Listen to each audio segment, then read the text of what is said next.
Agency గిరిజన ప్రాంతాల్లోని సేద్యమంతా వర్షాధారమే. ఒకేసారి వర్షాలు అధికంగా పడటం లేదా ఎక్కువ రోజులు కురవకుండా ఉండిపోవటం, వర్షానికి మధ్య వ్యవధి ఎక్కువగా ఉండటం వంటివి పంటలపై అధిక ప్రభావాన్ని చూపుతూ ఉంటాయి. ముఖ్యంగా ఇక్కడి ప్రాంతాల్లో నేలలు ఎత్తుపల్లాలను కలిగి నీటిని నిలుపుకునే శక్తిని తక్కువ కలిగి ఉంటాయి. వర్షపు నీటి ఉధృతి, వేగంగా వీచే గాలుల ప్రభావంతో నేల కోతకు గురవుతుంది. ఇలాంటి పరిస్థితుల్లో నేల కోతను అరికట్టి నీటి ప్రవాహానికి అడ్డుకట్ట వేస్తే సేద్యం సాఫీగా సాగుతుంది. రైతు స్థాయిలో వాలుకడ్డంగా గట్ల నిర్మాణం, నీటి కుంటల ఏర్పాటు ద్వారా నేలను నీటిని సంరక్షించుకోవచ్చు.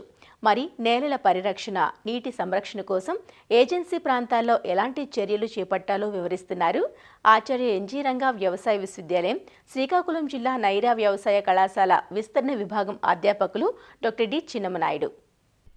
నేలని, నీటిని ఎవరైతే రైతులు బాగా సంరక్షిస్తారో, బాగా అభివృద్ధి పరుచుకుంటారో, వాటిని సంరక్షణ చేసే రైతులు వ్యవసాయం చాలా బాగుంటుంది. వ్యవసాయ దిగుబడులు కూడా చాలా బాగుంటాయి. కానీ కొన్ని రకాల పరిస్థితులు, అన్నీ సమతలంగా ఉండే భూములు ఉండవు. కొన్ని ఏజెన్సీ ప్రాంతాలు కానీ, అటవీ ప్రాంతాలు కానీ, ట్రైబల్ ఏరియాస్లో చూస్తే ఎగుడు దిగుడుగా ఉండేటువంటి పొలాలు కూడా చాలా ఉంటాయి. మరి అలాంటి వాలు కలిగినటువంటి భూముల్లో సమస్య చాలా ఎక్కువ. ఎందుకంటే అక్కడ వర్షాలు పడ్డాయంటే ఆ వాలు వల్ల పడిన వర్షం అంతా భూమిలో ఇంకకుండా పరిగెడుతుంది. దానివల్ల ఒక నీరు వృధా అయిపోవడమే కాకుండా ఈ పైన ఉన్నటువంటి మట్టిని కూడా కొట్టుకుపోతుంది. ఈ నేల నీటి సంరక్షణ చర్యలు చేపడితే ఒకవైపు మట్టిని సంరక్షిస్తున్న అవుతాము, అదేవిధంగా నీటిని కూడా భూమిలో బాగా ఇంకేది జరుగుతుంటుంది. ఇందులో నేల నీటి సంరక్షణ చర్యల్లో భాగంగా మనం ఈ వాలుకి అడ్డంగా దున్నుకోవడం అని చెప్తుంటాం. అంటే వాలుకి అడ్డంగా కనుక మనం దున్నుకుంటే పడినటువంటి వర్షపు నీరు ఈ దున్నిన చాలల్లో నిలిచి ఉంటూ మనకి నీరు అక్కడే ఇంకడానికి అవకాశం ఉంటుంది. అదేవిధంగా ఈ వర్షపు నీరు వాలు కలిగిన భూముల్లోని గిరిజన ప్రాంతాలు వర్షాలు పడేటప్పుడు మట్టి కూడా పైనుంచి కిందకి ఈ వర్షపు నీటి తల ఉధృతి కొట్టుకుంటూ వెళ్ళిపోతూ ఉంటుంది. కాబట్టి ఈ వాలుకి అడ్డంగా మనం దున్నడం వల్ల నీరు సంరక్షించడమే కాకుండా మట్టి కూడా కోతకు గురి కాకుండా ఉండి అక్కడ పై పొరలో ఉండే పోషకాలు కూడా మనం నష్టపోకుండా ఉండడానికి అవకాశం ఉంటుంది. అదేవిధంగా ఈ వేసవి దుక్కులు, కొంచెం వేసవి లోతు దుక్కులు కూడా చేసుకోవడానికి ప్రయత్నం చేయాలి. ఎంబీ ప్లవ్ సహాయంతో కనుక, అంటే రెక్కనాగల సహాయంతో కనుక మన పొలాలను దున్నుకుంటే అక్కడ పడినటువంటి వేసవి ఏప్రిల్ మే నెలల్లో పడిన వర్షం అంతా కూడా మన పొలంలో నిల్వ ఉండి నీటి నిల్వ సామర్థ్యం పెరుగుతుంది. అదేవిధంగా వాలు తక్కువగా ఉన్న ప్రాంతాల్లో కూడా నేల కోతకు గురికాకుండా ఉంటుంది. కాబట్టి నేల నీరు కూడా మనం సమర్థవంతంగా రక్షించుకునేలా అవుతాం. అదేవిధంగా కాంటూర్ సేద్యం అంటాం. దీన్ని ఏంటంటే వాలును బట్టి, ఉన్నటువంటి వాలుని రైతు తాలకు వేసే పంటలను బట్టి, వాళ్ళకున్న సదుపాయాలను బట్టి దున్నుకోవడానికి వీలుగా కమతాలని నిర్ణయించుకుంటూ వాలు ఎంతవరకు ఉందో చూసుకుని అంతవరకు ఒక సమతలమైనటువంటి మడులుగా కట్టుకోవడం. ఈ విధంగా చేయడం వల్ల కూడా మనకి కమతాలు సక్రమంగా లెవెల్గా ఉండేటట్టు చేసుకోవడానికి వీలవుతుంది. అదేవిధంగా కాంటూర్ గట్లు కూడా నిర్మించుకోవడం. వాలుకి అడ్డంగాను రాళ్ళతో కానీ, లేదా పెద్ద పెద్ద వాలు ఎక్కువగా ఉంటే పెద్ద రాళ్ళతో పెద్ద గట్లు నిర్మించుకోవడం, దీన్ని కాంటూర్ గట్లు అంటాము. మనకున్నటువంటి ఈ పంటల తాలూకు సాగు విధానాన్ని బట్టి దున్నుకోవడానికి వీలుగా 5 మీటర్లు లేదా 10 మీటర్ల దూరానికి ఒక గట్టు వచ్చే విధంగా అక్కడే గిరిజన ప్రాంతాల్లోనూ పోడు భూముల్లోనూ దొరికిన రాళ్ళతోనే మనం కనుక కాంటూర్ గట్లు కనుక వేసుకోగలిగితే ఈ విధంగా కూడా వర్షపు నీటి తాలూకు ఉధృతి చాలా వరకు తగ్గుతుంది. ఈ గట్ల దగ్గర నీరు ఇంకడానికి అవకాశం ఉంటుంది. అదేవిధంగా మట్టి కూడా కోతకు గురి కాకుండా ఉండి అక్కడ ఆగుతూ నీటి ప్రవాహం ఉండడం వల్ల ఆ విధంగా మనకి నేల నీరు సంరక్షించుకోవడానికి అవకాశం ఉంటుంది. అదేవిధంగా చిరుగట్లు కూడా వాలుకి అడ్డంగా ఎక్కడైతే వాలు 5% కన్నా తక్కువ ఉంటుందో అలాంటి ప్రాంతాల్లో చిరుగట్లను ఏర్పాటు చేసుకుంటే నేల కోతకు గురి కాకుండా ఉంటుంది. అదేవిధంగా ఎక్కడైతే చిరుగట్లు మామూలు మట్టితో నిర్మించుకుంటారో అవి కూడా వర్షపు ఉధృతి ఎక్కువ ఉంటే కనుక ఒక్కోసారి ఆ చిరుగట్లు కూడా కొట్టుకుపోయేటువంటి అవకాశం ఉంటుంది. మరి అలాంటి ప్రాంతాల్లో జీవగట్లు అంటాం.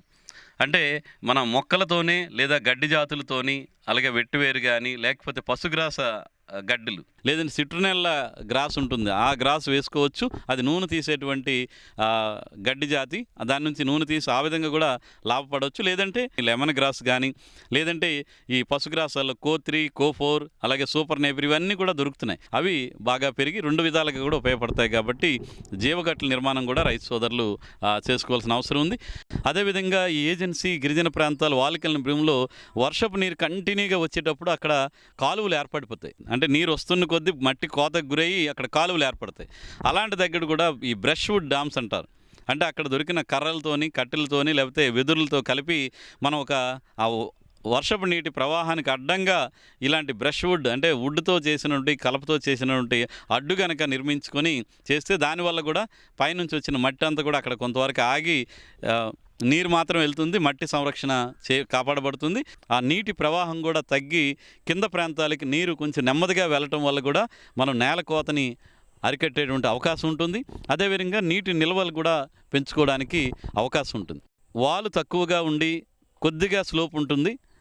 అలాంటప్పుడు కూడా నీటి నిల్వని ఎక్కువగా చేసుకోవడానికి మనం ఫామ్ పాండ్స్, ఈ కుంటలను కూడా నిర్మించుకోవడం అనేది రైతు సోదరులు చేసుకోవచ్చు. వాటిని కూడా మనకి ఏదైనా ప్రాంతంలో నీరు నిలిచడానికి అవకాశం ఉండే లోతట్టు ప్రాంతాన్ని తీసుకొని అక్కడ ఒక నీటి కుంటను కనుక ఏర్పాటు చేసుకుంటే వర్షపు నీరు అందులో నిల్వ ఉండి తదుపరి మనకి పంట కాలంలో జీవతడిలించుకోవడానికి ఉపయోగపడుతుంది. కాబట్టి నీటి కుంటలు ఏర్పాటు చేసుకోవచ్చు. దీనికోసం ఎన్ఆర్జీఎస్ వాళ్ళు కూడా కొంత పథకాల రూపంలో రైతులకు సాయం చేస్తున్నారు. కాబట్టి రైతులు ఆ నీటి కుంటల ఏర్పాటు మీద కూడా దృష్టి పెట్టుకోవాలి. అదేవిధంగా ఇంకొంచెం ఖర్చుతో కూడుకున్నవి, అలాగే ఎక్కువ కాలం పాటు మనకి నీటిని అందించేటువంటి అవకాశం ఉండేవి చెక్ డ్యామ్స్ నిర్మాణం. ఇవి మన రైతు స్థాయిలో చేయలేకపోయినప్పుడు ఎక్కడైతే అవకాశం ఉంటుందో గ్రామ స్థాయిలో ఎన్ఆర్జీఎస్ కానీ లేదా ఐటీడీఏ గిరిజనాభివృద్ధి సంస్థ వాళ్ళకి కానీ వీళ్ళకి తెలియచెప్పి అక్కడ చెక్ డ్యామ్స్ నిర్మాణం కూడా చేపట్టగలిగితే అక్కడ నీరు కూడా ఎక్కువ కాలం పాటు నిలవ ఉంటుంది. ఎక్సెస్ నీరు ఏదైనా, అధిక నీరు ఏదైనా ఉంటే అది బయటికి పోయే విధంగా చెక్ డ్యామ్ నిర్మాణం చేసుకొని అక్కడ కనుక నీటిని నిల్వ చేసుకోగలిగితే అది మళ్ళీ మనకి ఖరీఫ్లో వేసేటువంటి పంటలకి ఉపయోగపడుతుంది. ఎప్పుడైనా బెట్ట పరిస్థితులు వచ్చినప్పుడు కూడా ఈ చెక్ డ్యామ్స్ నుంచి మరి పంటలకి నీరు ఇచ్చుకోవడానికి అవకాశం ఉంటుంది. కాబట్టి ఈ చెక్ డ్యామ్స్ నిర్మాణం కూడా రైతు సోదరులు చేయడానికి ప్రయత్నం చేయాలి. అదేవిధంగా ఈ వాలు కలిగిన భూముల్లో కానీ, పోడు భూముల్లో కానీ చూస్తే కాంటూర్ కందకాలు అంటాం. అంటే వాలును అనుసరించి మన కందకాలు అంటే 1 అడుగు వెడల్పు, 1 అడుగున్నర లోతు ఉండే విధంగా మనం కందకాలని వాలుకి అడ్డంగా గనక నిర్మించుకుంటే మనకి వర్షం పడిన నీరంతా కూడా ఆ కందకాల్లోకి చేరుతుంది. ఎప్పుడైతే ఈ వర్షపు నీరు ఆ కందకాల్లో చేరుతుందో అక్కడ నీరు నిల్వించబడి ఆ చుట్టుపక్కల ఉన్నటువంటి పంటలన్నీ కూడా వేరు వ్యవస్థకి నీరు అందేటువంటి అవకాశం కలుగుతుంది. తద్వారా పంట సంరక్షించబడడం, అదేవిధంగా పంట కూడా మనకు అదనంగా మంచి పంట తీసుకోవడానికి కూడా ఉంటుంది. కాబట్టి ఈ వాలు కలిగిన భూముల్లో ఈ కాంటూర్ కందకాలని ఏర్పాటు చేసుకోవచ్చు. అదేవిధంగా తోట చుట్టూ కూడా ఎవరికైనా తోటలు ఉంటే కనుక తోట చుట్టూ కూడా ఈ కందకాలను కనుక ఏర్పాటు చేసుకుంటే పైనుంచి వచ్చిన నీరు, మట్టి కూడా అక్కడ ఆగి మనకి నీటి నిల్వ శాతం కూడా పెంచుకోవడానికి అవకాశం ఉంటుంది. కాబట్టి ఈ కాంటూర్ కందకాలని ఏర్పాటు చేసుకోవచ్చు. అదేవిధంగా ఎక్కడైనా ఈ జీడి తోటలు కానీ, మామిడి తోటలు వాళ్ళు కలిగిన భూముల్లో కనుక వేసుంటే వాలుకి అడ్డంగా మొక్క పై భాగంలో కనుక మీరు చిన్న చిన్న ఈ కందకాలను ఏర్పాటు చేసుకుంటే తద్వారా కూడా ప్రతి మొక్కకి కూడా పడినటువంటి వర్షపు నీరు అక్కడ బాగా నిల్వ ఉండి ఆ మొక్క బాగా ఏపుగా పెరగడానికి, నీటి ఎద్దడికి గురి కాకుండా ఉంటుంది. కాబట్టి కందకాలను కూడా మనం వాలు కలిగినటువంటి భూముల్లో మనం ఏర్పాటు చేసుకోవచ్చు. ఈ విధంగా ఏంటంటే వాలు కలిగిన భూముల్లో వాలును బట్టి మీరు కాంటూర్ సేద్యాన్ని కానీ, అదేవిధంగా కవర్ క్రాప్స్ కప్పి ఉంచేటువంటి పంటలు వేయడం కానీ, రాతి గట్లు, చిరుగట్లు వేయటం, అదేవిధంగా గడ్డి జాతుల్ని వాలుకి అడ్డంగా మీరు గనక నాటితే ఆ విధంగా కూడా నేల, నీరు సంరక్షణ జరిగి ఉపయోగకరంగా ఉంటుంది.